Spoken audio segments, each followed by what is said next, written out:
Hello and welcome into the show, everyone. I am Preston Poole alongside Tyler Adams. Teabag, this is Unadvised here on the Sports Animal YouTube and Facebook, as well as here on our X account. And we welcome the lovely, wonderful Matt Ravis, who I saw just hours ago for the Thunder game. Matt, how are you doing today? What up, guys? How you doing? I'm good. Just Good, hanging good. out. Going to talk a little Are fantasy we football today. are Go we all ahead. respecting the cup in this room? Yes. I told someone the other day, I was like, I don't care about the cup unless the Thunder end up, winning and playing in the championship game. So I'm all in on the cup right now. Preston and I are hoping for like a percentage, like even like what, Preston, like 1%. Like I'll take as little as 1% of Exactly. share, Give me the total $100 share. and I'll be fine. Yeah. Yeah. The coupons I told you last night. So anyway, You guys are having to work an extra night now. This yes. is only fair. Yeah. That's what I was Exactly. thinking. All right, get your fantasy football questions and we will answer those here shortly. But right now, T-Bag, you were at the Bedlam basketball game last night at the Paycom Center. I wanted to ask you, do you still feel like an eternal Big 12 champion, or have the vibes changed after last night? Yeah, OSU basketball is not good. They could not find any rhythm on offense. They just sucked. They just played out and sucked last night. OU's a really good team. That's my first time watching OU all season. They have a really good team. I will say this though, it was cool for one game. The neutral site, put it back in Norman and Stillwater. That's enough. That's all I'll say. Was it a packed house last night there at Paycom? So they had the upper bowl curtained off for like half of it. So like half the upper bowl was open, and I was behind it, so I didn't get to see. But the lower bowl, like the club level and stuff, was completely full. It's just the environment is just like not there. Now, if it was a tighter game, then maybe, but it wasn't a college basketball environment in the slightest. No, I get you. I was just curious because we were watching it on the TV there in the studios and all that, and I was just curious as to college basketball is such a gross product. Like every time I'm like in person, like especially in person at a college basketball game, I'm like, this is gross. Like this is the way they're able to defend these guys, because the skill level on offense just isn't quite what NBA, not even quite, isn't even remotely close to what an NBA player is. And the way they're just able to guard, and it's almost like there's too much defense. Yeah. Too much defense. Yeah.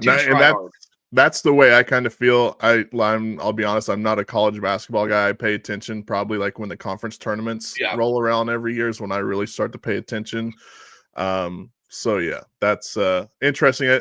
I don't know. I don't know if there's any way to fix that in college basketball. I think it's probably kind of stuck that way, in my opinion. I don't know. We'll see.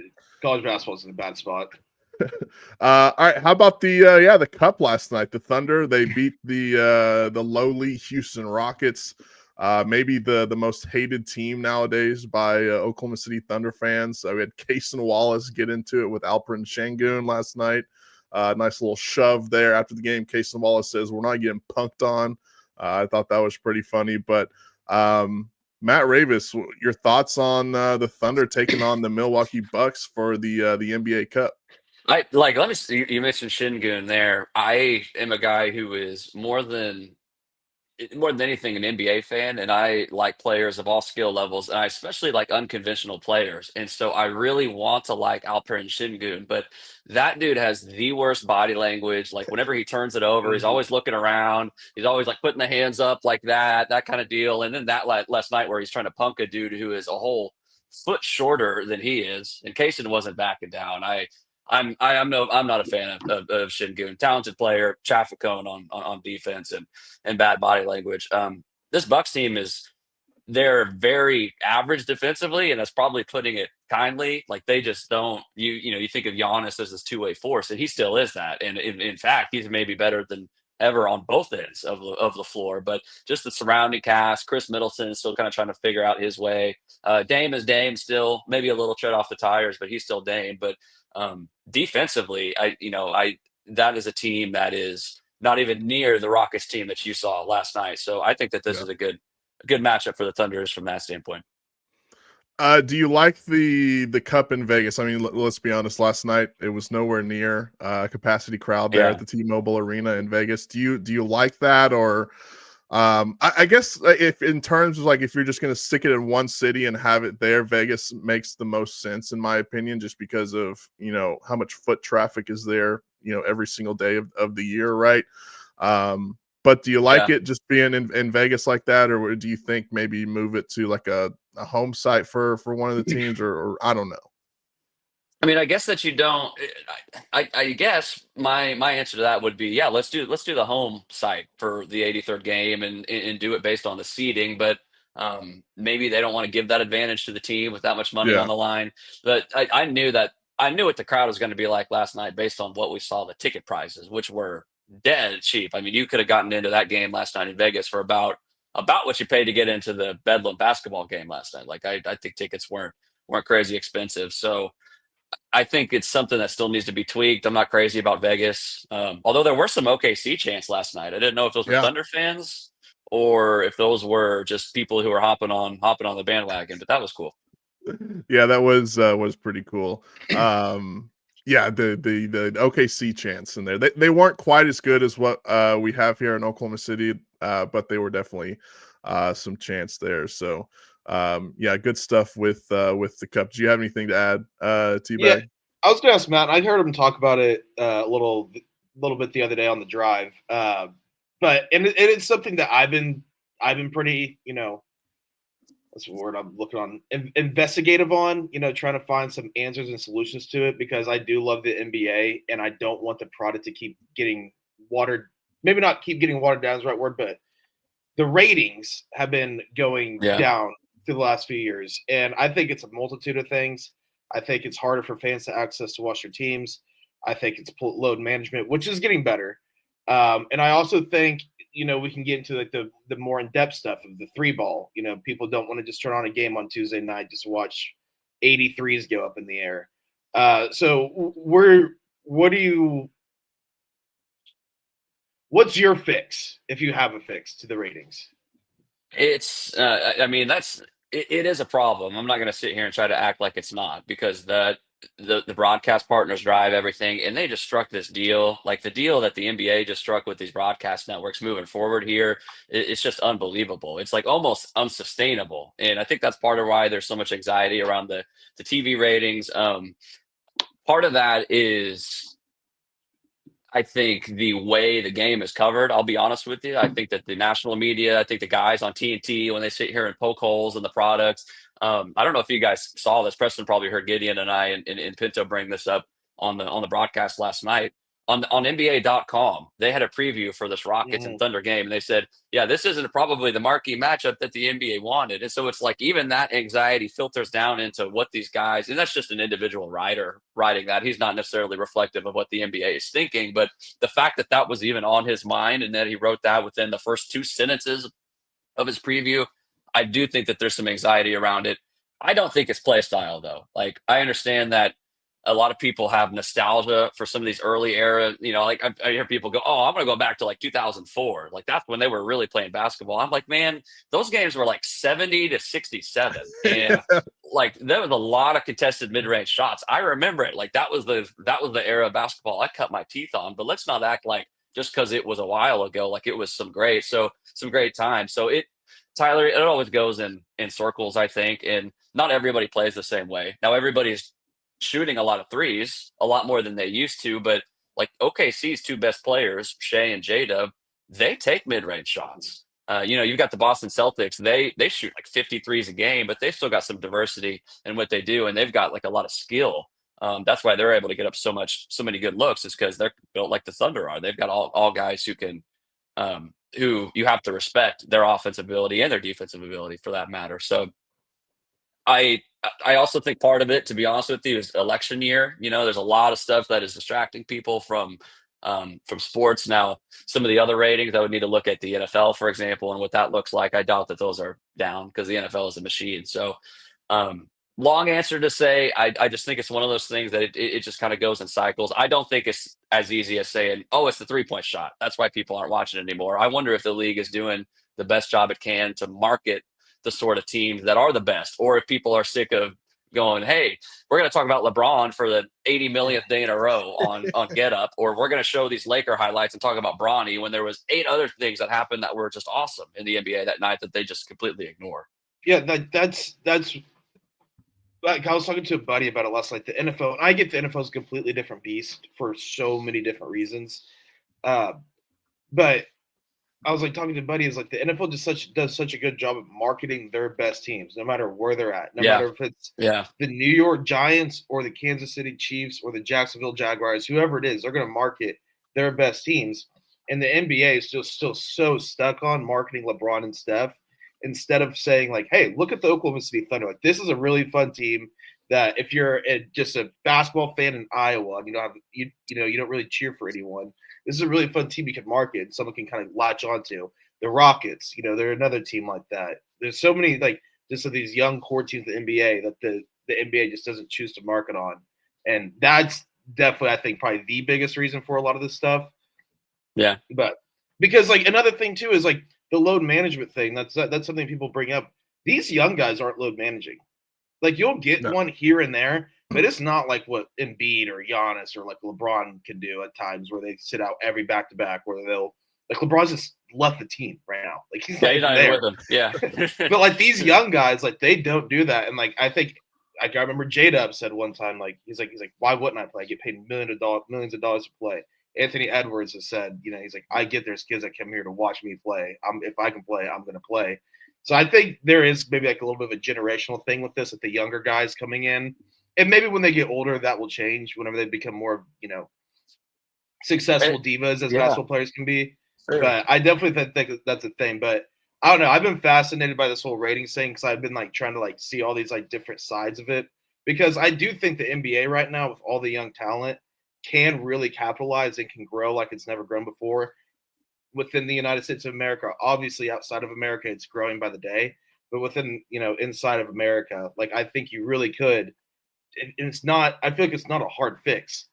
Just no. You can market these young teams and stuff right now because it's fun. It is fun, and let's see. I mean, we're what 25 games in. Let's see what the ratings look like at the end of the season. But yeah, I mean, I love the inside the NBA guys on TNT, but they're the people who are trotting out those same narratives over and over again. I'm like, are you a fan of this game? Do you care about growing it, or are you just trying to be their curmudgeon? And I don't know if that much thought goes into it. So it's a whole ball of wax. I think it's a lot of different things. They're already sending. I remember whenever Inside the NBA. There's a side note. They're gonna simulcast to ESPN and stuff now, as we all know. And I remember I first saw, I was like, they're gonna force Stephen A on us. Yesterday they were dipping their toes in that water. Yeah, it's like just keep Stephen A off that show. That show is fine. Stephen A does not need to go in there and cringe it up for us. No, they were putting their toes in the water with that. They did the crossover on ESPN as well with everybody. So they're doing, and let's not act like the NBA makes it super easy for people to access these games. That's probably the biggest issue, especially when it comes to local ratings. Yeah, I think NBA and the MLB have the same issue where their rules are just stupid. That's what I'll say. So. All right. How about the Heisman last night? Matt Ravis, you got to vote on the Heisman this year. Travis Hunter wins. It was actually pretty close. We're closer than what a lot of people thought between him and Ashton Jeanty. Why Travis Hunter in your opinion? Man, he and Jenny, it's like Hunter here, Jeanty here, and then there's a drop off. And those players, Ward, Gabriel, everybody else are they had incredible years, but I do think it's very close. I just thought of it this way, and everybody's got their own criteria, but there's been a handful of Ashton Jeantys in the past 30 years. Not many, but there's been some. There have been some guys that have had some really, really good seasons, and I'm also not going to discount him based on playing at Boise State. I think he would have torn it up anywhere. So that wasn't part of my consideration. But what Travis Hunter did this year was unprecedented. And I didn't want to overthink this thing. This guy, to me, is the best player in college football, and that's why I thought he should have won the Heisman. So that was my line of thinking. Yeah, and while I might not agree fully on that, I get it. I think Travis Hunter is a very deserving player to win the Heisman. So shout out to him. And it's just refreshing to not have like a quarterback win the thing this year. It seems like every year it's always just best quarterback, best team, best quarterback on the best team. This year we got a guy that plays both ways on not the best team in the country, not even the best team in his own conference. So I thought that was good. Ginty did lose, but it was, we saw the numbers. It was right like there. A couple hundred, yeah. But I do think it's a good thing for, all we talk about in college football right now is, SEC, Big Ten, then it's a gap, Big 12, ACC, gap, group of 5. I think it's just good for the sport as a whole that Ginty was able to get a few votes away from winning the Heisman. Yeah. Like, I think that is a good thing for college football going forward is, hey, you can make a name for yourself out of Boise State. 100%. He stayed there. He was the only candidate who didn't transfer. In fact, didn't transfer multiple times, right? Everybody else transferred multiple times. So 100%. That's a good story. All right, so keep getting those fantasy football questions in. We've got a couple in right now. We are going to start talking about fantasy football and the NFL. Matt Ravis, for a lot of people, it's week 1 in the fantasy football playoffs. For you, do you approach things any differently once the playoffs roll around, or you just keep going with the status quo?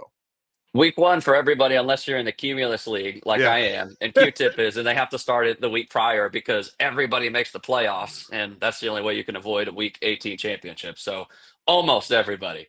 I will say this, like it's just about getting into the playoffs in fantasy because at this point in the season, you see some weird things happen. And just because you had a great undefeated season, you could see that thing crumble based on one weird performance. And guys, inevitably every single season who we don't predict are league winners. And so I say that to kind of offset some of the frustration I know is going to come because there's not often a whole lot of logic to it. But you can set yourself up. You can it's kind of late for this week, but if you do advance to the next round, you can sort of see the holes in your opponent's team and make your waiver moves based on that. You can kind of like preemptively block them. My mantra, Preston, it's always start your studs. So I don't like to get too cute any time of year, especially in fantasy football. But keep in mind that there are going to be guys that are unexpected that can be league winners in fantasy this year. So no, the playoffs are fun, man. You just got to get in, and anything can happen. No, 100%. So would you try, and like you said, you try instead, you don't get too cute, but say you've got a guy who's very much boom or bust, right? And he hasn't boomed in, a week or two, and that he's due for one, right? Would you take a risk on starting him in the playoffs over a guy that is going to be productive and get you, 15 or so points? And hit what he's projected to get, or would you feel comfortable going with the boom guy that can get you 30 points?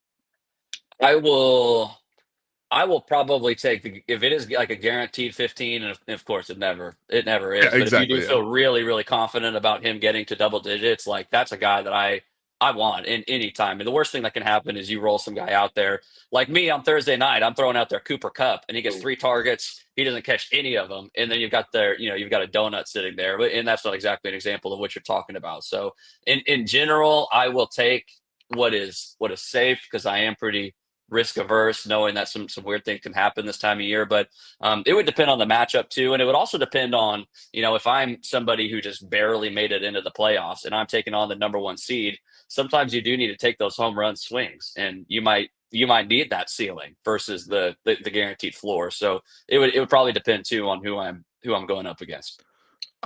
Jared Goff, he's an interesting guy because I know it happens to you guys all the time, especially you, Matt, because you're such a fantasy guy. But I'll have people like, my friends and stuff like want me to help them with their fantasy lineup.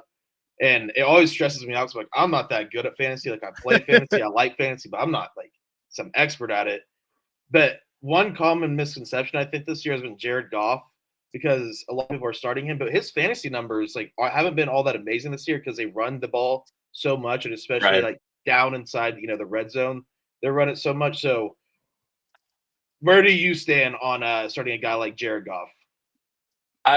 Tough matchup this week with the Bills, I think a little bit for him. So there would be, there's a lot of situations where I think that you're going to have to throw Jared Goff out there, but there are a number of guys that I would start over Jared Goff this week. Like Yeah. I've got Brock Purdy ahead of Jared Goff, for example. I've got Bo Nix ahead of Jared Goff, for example. Sam Darnold, I'd rather start him over Jared Goff for now. So he's in the quarterback 2-ish range, right there on the borderline of quarterback 1, where you may not have a better option, and he's perfectly good to throw out there. But there are some guys who I would feel definitely more comfortable starting than him. So let's say someone on this show, we won't name him, happened to start 3 Rams players on Thursday in the first round of the playoffs. He was the number 3 seed in the whole entire thing. And one of those Rams players scored 0 points. Are you against starting that many guys on the same team? Because the guys were Kyron Williams, Cooper Kupp, and Matt Stafford as my second quarterback, or his second quarterback, excuse me. He remains nameless. Are you against starting that many guys on the same squad? Well, that's part of why you're there, right? Is those players and leaning on them, and the stack can be incredibly valuable, but I tend to avoid those situations and trying to get into them because of what you're talking about. Because inevitably, teams are going to have boom games, teams are going to have bust games. That's just the NFL, and I don't think anybody expected the offensive futility in that game the other night. 49ers weren't doing much of anything if you started them. So yeah, in general, I try to avoid getting in those situations, but at the same time, fantasy football is just about scoring more points than your opponent, which I think that I kind of tend to get into the weeds and forget that from time to time. But if you sometimes you get in the situation where you are starting a wide receiver and your opponent is starting their quarterback, and you're like, okay, well, what should I do here? And ultimately, you just need to go with what scores you the most points. So if that got you there, that's been a pretty reliable combination this year with those 3 guys. So I doubt that there was much of an alternative that you would have you would have had. So that's one of those things that's brutal to see, and that is just already a really boring and agonizing game to watch. And you're watching your season go down with it. That's tough. Yeah, I've Cooper Kupp in a league, but I got a first round bye. So lucky you. Very lucky. I'm going up against my brother, man. I wanted to beat him, and now I got Cooper Kupp 0, and he had Puka in that game, and Puka had a nice night. So yeah, it's tough, man. Anything can happen. Yeah, that's how the cookie crumbles sometimes in fantasy football. All right, we've got a couple questions here in the chat. If you've got any lineup questions, get in the chat. Blaine asked, should I start Devontae Adams or CeeDee Lamb in a PPR league? I would go with there's probably no scenario where I'm benching CeeDee Lamb, even with Cooper Rush throwing the ball. Just spoiled for choice. Blaine. I think 2 great receivers. I'm fortunate enough in that same league I was just talking to you guys about. I am starting CeeDee Lamb and Devontae Adams, so hopefully that can dig me out of the hole that Cooper Kupp left me in. But yeah, I look, CeeDee Lamb is what, top 5. I would even go say top 2. I think Jamar Chase and CeeDee Lamb are probably the 2 best receiver.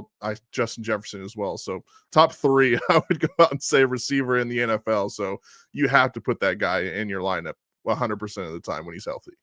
Yeah, no doubt. All right, Derek asked on Facebook, Jaden Daniels or Kyler Murray today? Man, I really, really like Jaden Daniels. I think Jaden is a top, I'll say top 5 quarterback option this week and most weeks. And Kyler's probably closer to like top 8 or something like that. Yeah. So I'd go Jaden. Yeah, Commanders playing the Saints. Yeah, that's a good matchup for them. And who do the Cardinals play? They play the Patriots. Patriots, a tough little defense.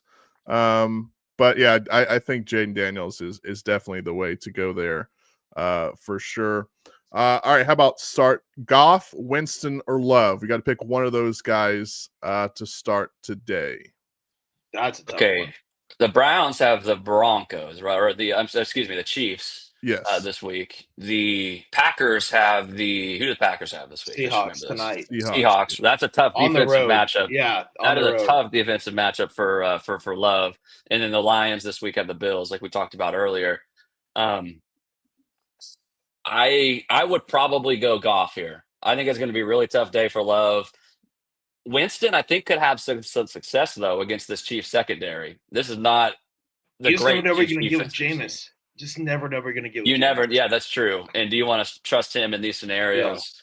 Yeah. I think this win or go home. I think this Bills Lions game might be a little high scoring. So, like we just talked about it earlier with Goff, where he's maybe not going to throw all the touchdown passes to get you a bunch of points. But I think out of those three guys, he's probably like the safest option to get you in that 15 to 20 range at least. His ceiling may not be as high. I think James honestly probably has the highest ceiling, just because he could very well go off for 350 yards and 3 touchdowns today. You just never know with that guy. Yeah, but yeah, I agree. I'd probably go Goff here just because I think he's a safe 15 to 20 points. Yeah, there's some serious downside with those other two quarterbacks. Yeah, exactly. So. Love on the road also throw 3 interceptions. Yeah. All right, one more question here. Bench one of these guys: Zay Flowers, Jacoby Myers, or Adam Thielen. Man, as well as the Panthers are playing lately, I just kind of get the feeling like, can this continue? Is it really going to be that? I mean, and Bryce Young is doing a good job, so I would probably go Thielen. But I think Jacoby Myers is just really steady and easy to trust, and there's the upside there with Flowers, and the Ravens this week are playing the Giants, which is a massive point spread there.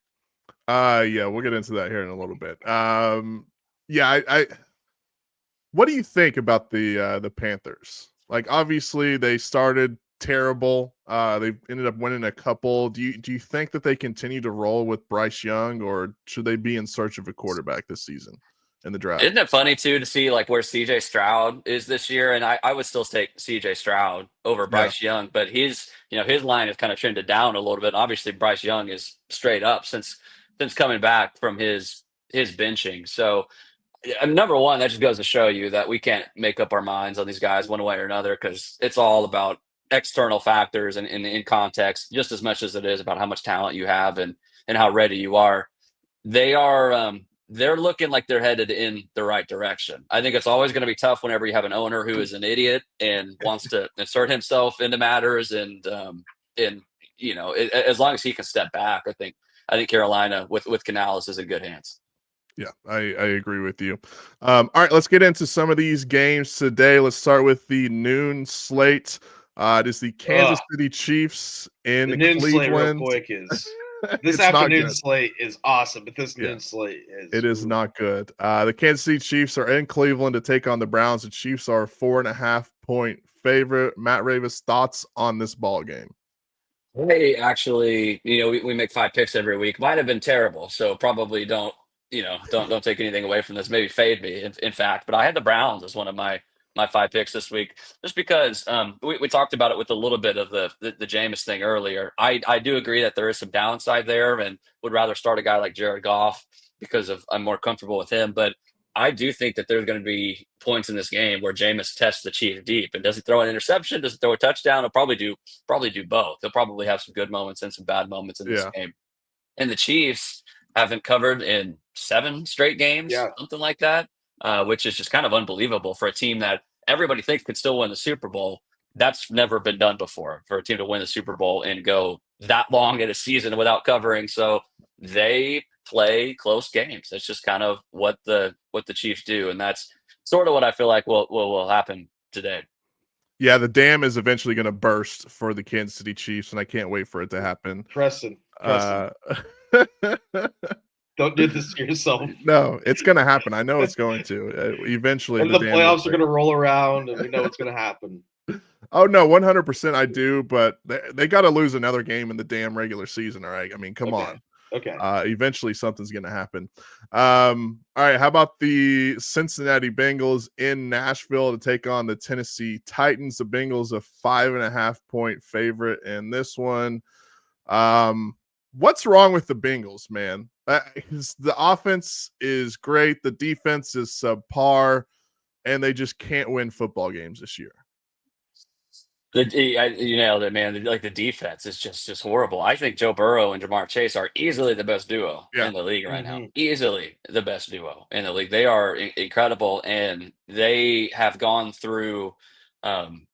They've gone through the stretch of games starting in like week 8 where they have just given up a billion points every single game, getting shredded by Lamar and your boy Herbert, Jaden Daniels, and Hurts and Russell Wilson, and they're 16 touchdowns and 1 interception is the combined numbers for all those guys. So Yeah. they can't stop anybody. Now against some guys they've done better. Patrick Mahomes, they did okay.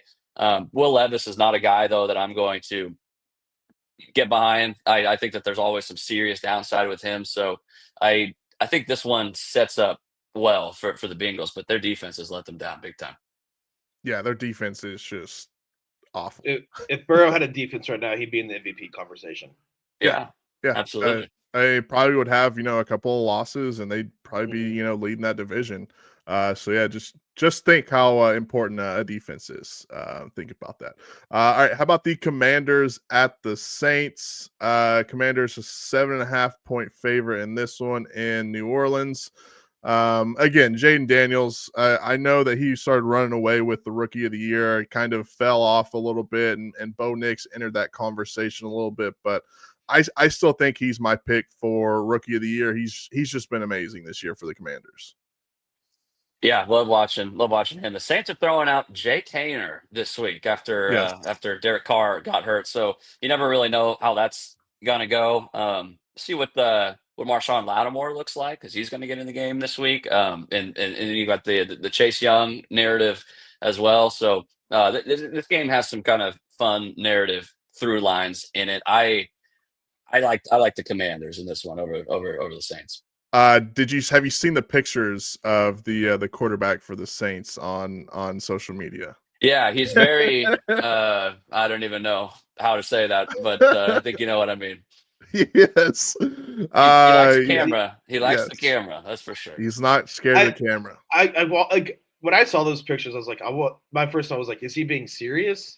Like, because it could be a chance he's just a really funny guy. That's what I think. I think he was just messing around, and then of course everyone out there is going to be like, "All right, this guy." The internet's going to internet with it. Yeah, he was doing the duck lips though, like the sorority girl photo pose. That's what he was doing. He was giving us the duck lips, and I was like, "What is? I've never seen anything like this before." So, I have. You can't imagine Tom Brady doing the duck lips, huh? Never for his picks. Yeah. Never. All right, how about the Ravens at the Giants? And I told you guys before we started, Friday night I was hanging out with some friends. I maybe had a little bit too much to drink, and I woke up and realized I'd placed a wager on the New York Giants plus 16.5. I don't remember, but I put a breathalyzer on your phone, man, where you can't place bets or anything like that. Just over the legal limit, no betting. It might have to, because I saw that and I'm like, why in the hell would I even do that? Because I think the Ravens. Why were you so adamant on it? Yeah, it's like I think the Ravens are just going to slaughter these guys. So now I guess I have to root for the Giants a little bit in this game. When do you ever get 16 points in the NFL? Exactly. I mean, when do you ever get that? So when you see it, you got to take it, right? Yeah, any given Sunday. Any given Sunday. Yeah, not this one. This one. Yeah, I'm looking at the book right now, and there's not even a money line option for the Giants. Yeah. It's going to be a beat down there in East Rutherford.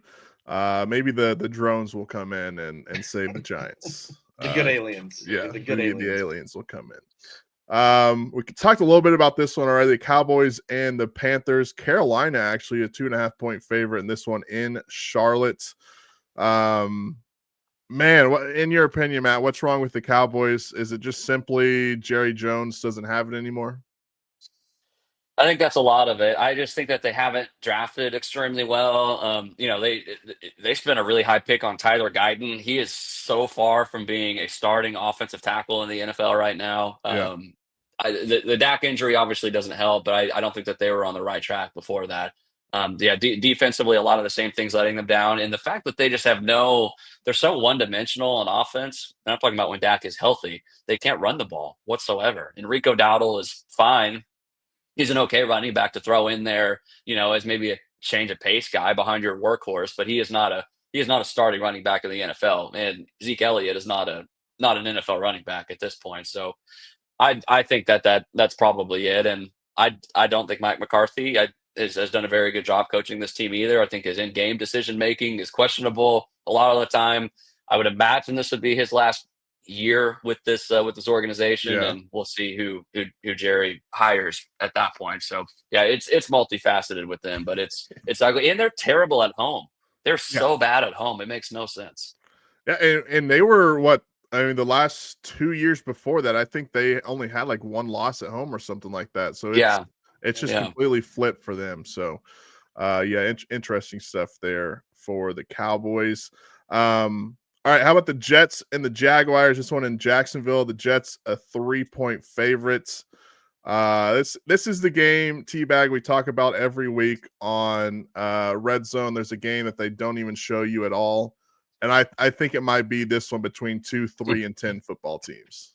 Yeah, this is going to be up there with that. Although I do think this game might be kind of fun.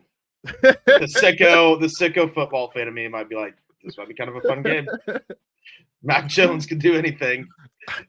We'll see. I mean, where do the Jaguars go from here, Matt? Do they stick with Trevor Lawrence, or do they try and figure something else out? Is there and give me an honest answer what you guys think. I could be completely off on this. Is there a whole bunch of proof out there that Trevor Lawrence is a good quarterback? No, have we seen that for any stretch of time? I don't really remember it. Not he's had moments. No. Yeah, he's had moments, but it's never been flashes. Consistent moments. Yeah, and how much of that is context and the team around him and their decision making versus what he is. That could be always kind of tough to suss out. But I would seriously evaluate him. I think Peterson has to go, and then you go from there. But this is a team that just like routinely spends a whole bunch of money. They always have flashy acquisitions. ETN has not been very good for them at all this year. He's been a fantasy disappointment. So I think you really need to evaluate if Trevor Lawrence is your franchise cornerstone, because you might start looking for a replacement. Well, and if they get the number 1 pick this year, what do they do? Because Lawrence, you could probably get some decent trade value. Now he has a high contract and stuff right now, so it's not like you're going to get 2 first rounders or anything. But if you have a chance to get Shedeur Sanders and just do a reboot, I mean, you could get a little bit out of Trevor Lawrence in the trade market, I would think, because there's going to be NFL teams that will look and say, I can fix that. Yeah, no, 100%. Yeah, no doubt. All right, Jacob on YouTube has a fantasy question for us. Rico Dowdle, Marvin Harrison Jr., Calvin Ridley, or DK Metcalf, flex, full PPR. So Dowdle, Harrison, Ridley, or Metcalf? Probably, I think I'd probably go Metcalf here, just based on the talent. I think it might be a little bit tough for Kyler today against the Patriots. Rico Dowdle, I just don't generally trust him, so I'd probably go DK here. It's a little bit of a tough one though. And I think Calvin Ridley is kind of a hit or miss type of guy. I mean, he's had games where he scores, 150 yards and a touchdown or something like that this season, but he also had games where he does nothing. So I like Metcalf. He's coming back from missing last week with some type of injury. I forget what it was. And that'll be a big time game for them tonight. So yeah, I like Metcalf as well in that. All right, where did we leave off here? The Dolphins and the Texans. Houston, a 2.5-point favorites. This is two teams that just can't seem to put it all the way together this season. Yeah. It's like the Texans' problem is that they get off to good starts, but then they have terrible second halves. And so, they can't put together a full 4 quarters. Miami's offense with Tua is one of the best units in the NFL this year. I think that the Texans' defense, though, is going to be a pretty difficult matchup for them. And they've had an extra week to prepare this week. And so I would imagine that it's going to be some difficult sledding for the Dolphins, but Texans do kind of fall apart in the second half. So it'd be interesting to see what happens. Yeah, I thought them adding Joe Mixon and obviously Stephon Diggs has been hurt now for a while. You had Nico Collins out for a bit too, but I thought them adding those two guys, they were just going to take off like a rocket ship and be great this season, and that just hasn't been the case. I think we're seeing a little bit of a sophomore slump from CJ Stroud, who was just amazing last year. So I still think the Texans win this one, but yeah, their season is just kind of weird. And like for some reason, like maybe this is like not fair on my part, but with Tua in these situations where you have to have it, in these sort of elimination scenarios or games with high stakes, be it the playoffs, be it whatever, I don't trust them in those scenarios. Yeah, I agree. All right, starting with the afternoon games. The first one, the Colts and the Broncos. This one is a battle of one of the why am I blanking on the wild card spots? This is a battle of one of the wild card spots between these two guys. The Broncos are 4.5-point favorites in this one at home in Denver. Just because this is being played in Denver, I think the Broncos are going to win by probably a touchdown, 10 points, something like that. I did have the Colts in my picks this week, so I'm going against you on this one. And this isn't necessarily fading the Broncos. I'm a little bit worried about the offensive line situation for the Colts. I think that's important for Anthony Richardson, but I do like the Colts in this game. I'm kind of leaning with Preston on this one. Which means Matt Ravis is on the right side of things. Yeah. Matt's going to be absolutely right on everything. And this game should have been Monday night, should have been Sunday night, although I do kind of like our Sunday night matchup. The Bills and the Lions, this one at Ford Field in Detroit. The Lions a 2.5-point favorite. This could be a Super Bowl matchup right here.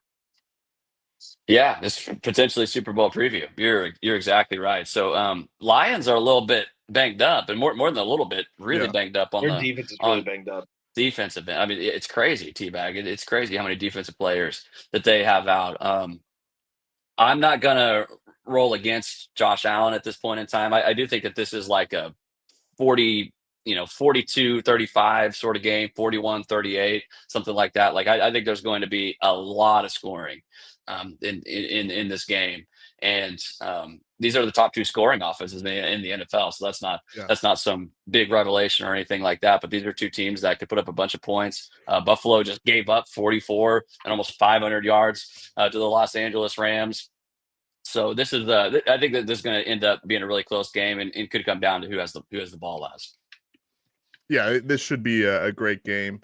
I've been in love with the Lions now for the last 2 seasons, so I've got to roll with them. They're my pick to win it all, so I've got to roll. There's some scenario where Dan Campbell's going to go for it, and we're all like, "What are you doing, man?" And it's either going to work great, and he looks like a genius, or blow up in his face, and we're all talking about it on Monday. They went for it 4 times last week, and it got it 3 out of the 4 times. So yeah, he's got a pair on him. I'll say that he'll do it when he needs to. So, all right, the Steelers and the Eagles in Philadelphia, the Battle of Pennsylvania. The Eagles, 5.5-point favorites. Are the Steelers as good as they seem to be, Matt Ravis? This I love mixed sports analogies, but this Thunder defense, we were talking about them earlier. When their offense isn't on, like it wasn't for the first quarter and a half last night, their defense keeps them in games, and that's what the Steelers defense does as well, and then enables Russell Wilson to feel comfortable taking some of those moonshots. And I think that what's going to be key in this game, guys, to me is getting the Eagles into 2nd and 8. 3rd and 7, 3rd and 6 sort of scenarios, not letting Saquon have a bunch of success on the early downs, forcing Jalen Hurts to have to pass and drop back in those obvious passing downs and pressuring him because he's a totally different quarterback under pressure. So I actually like this one for the Steelers, and I think the Steelers could actually beat the Eagles, even though with the way the Eagles are playing. I'm with you, and then you kind of see all the stuff coming out with the Eagles drama this week, and I feel like this might be hey, Jalen Hurts may try to put on a Superman cape or something. So I'm with you. I like the Steelers a lot this week. So you think he's going to try and force the ball to AJ Brown? There could be some of that. There's a Just to, chance. try to prove people wrong, because everybody hears that stuff. Yeah, for sure. All right, the Patriots at the Cardinals. The Cardinals a 6-point favorite in this one in Arizona. The Cardinals, I don't know what to make of them. Obviously, that division is super tough with all those teams that they have in there. What do you make of the Cardinals this year, Matt Ravis? They're a team that's headed in the right direction. They still have some really, really frustrating tendencies and inconsistencies as well.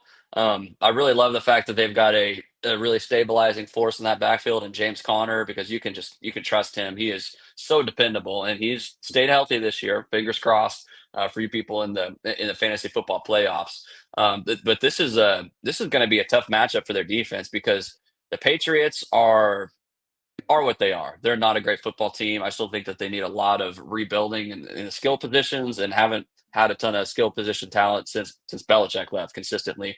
But Drake May, like there's something there with Drake May. There is some juice to Drake May, and I think that he's a guy who, coming off a really good performance, could potentially lead the Patriots to upset the Cardinals. No, he's a baller for sure. I think he is really good. So that'll be an interesting game to watch later today.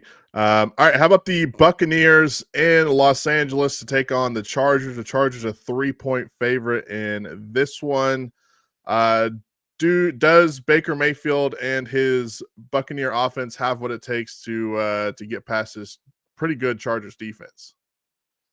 These are always interesting matchups when one team has to go from one side of the country to the other, and that's why I had your Chargers as one of my 5 picks this week. I like the Chargers in this game, and Bucky Irving was questionable, a little bit banged up.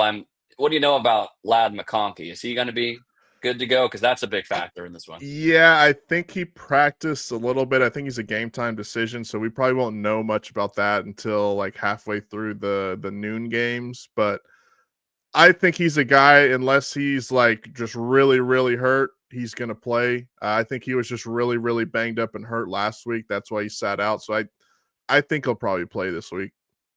Yeah, well, that would be big, because I think that he's just even if he is not catching a bunch of passes, he's somebody that you have to just pay a ton of attention to, because he is a super well-rounded receiver. I'm a big McConkey fan, so no, I like your Chargers in this situation this week. I do as well. Again, like you said, having to go from the East Coast to the West Coast. Normally, it's the Chargers that they're making do that trip all the way out to the East Coast. This time they let them stay home and take on the Buccaneers. All right, how about tonight, 7:20 p.m. The Green Bay Packers travel to Seattle to take on the Seahawks. T-Bag, I'll start with you, since the Packers are probably your most hated team. What are your thoughts on this ball game? I think this is going to be a dogfight tonight. I think this is going to be a really good game. I think it's going to be, I'm not going to say defensive battle like we saw on Thursday night with just terrible offensive stuff, but I think it's just going to be who can make that final stop, who can make that final play late in the game. I think it's going to be close. And I think this is going to be a total dogfight. The Seahawks have a really good defense. Geno Smith has been playing a lot better lately. And Jordan Love has, been limiting the turnovers and stuff. Josh Jacobs has figured it out running the ball over the past couple. When I say figured out for the season, running the ball over the past couple of weeks for the Packers. So I think this is going to be a really, really good game. Yeah. Wrong team is favored. Wrong team is favored in this one. I kind of agree with you, Matt. Seattle's defense is for real, man. I mean, they're really good. They're really good. Yeah, they're really good. That's going to be an awesome game to watch because I do think Jordan Love and the Packers are good, but there's just something about Geno Smith. I don't know what it is. There's something about Geno Smith. He can stink it up one week and come out and light it up, and I fall right back in love with them. So I like the Seahawks tonight. Packers don't get after the quarterback very, very much, and I think that's. I mean, every quarterback struggles under pressure, but Geno Smith, I think, definitely falls victim to that. If they give him some time to throw, then I think that sets up well for them. Yeah, 100%. All right, let's get into one of the worst Monday nights we're going to be treated with by the NFL this Monday. First game up is Tyler's Bears taking on the Minnesota Vikings in Minnesota. Vikings a 7-point favorite. What say ye about the Bears, T-Bag? I mean, I've been Preston, you've seen me go through it this year with all this. They're going to get smoked tomorrow. The quit is already just there. You think that they would have come out last week against the Niners and showed some sign of fight, saying like, hey, look, we weren't the problem. It was our coaching staff that was the problem, especially when they were very adamant on firing Matt Eberflus after that Lions game. And they came out with no fight. I don't see them coming out with fight tomorrow. So just once again, I'm just a broken record. Don't break Caleb Williams. Let's just get through these last 4 games and do not break Caleb Williams. Let's move on to 2025 and try to come up with something. Try to go get an actual football coach and not hire Mike McCarthy after he gets fired from the Cowboys. So let's just go from there. But tomorrow, the Vikings, what's the spread in that game? 7? Yeah. 7. I'd take the Vikings. Like, I think they're going to just destroy him. I also think putting Thomas Brown as taking him from interim offensive coordinator to put him as interim head coach wasn't the best move because the Bears offense was actually looking semi-competent for 3 weeks there when he was the interim OC. And now that he's the head coach and he's not I don't even know if he's calling the plays or not right now, but he's not up in the booth being the main guy. I think that's also affected their offense in a negative light. Yeah, it's very interesting. Plus the Vikings. I mean, I did not expect this to start the season, Matt Ravis, but the Vikings 11-2. Sam Darnold is playing his way into probably a massive contract. I don't know if it'll be with the Vikings, but somewhere else for sure. What do you think about the Vikings this year?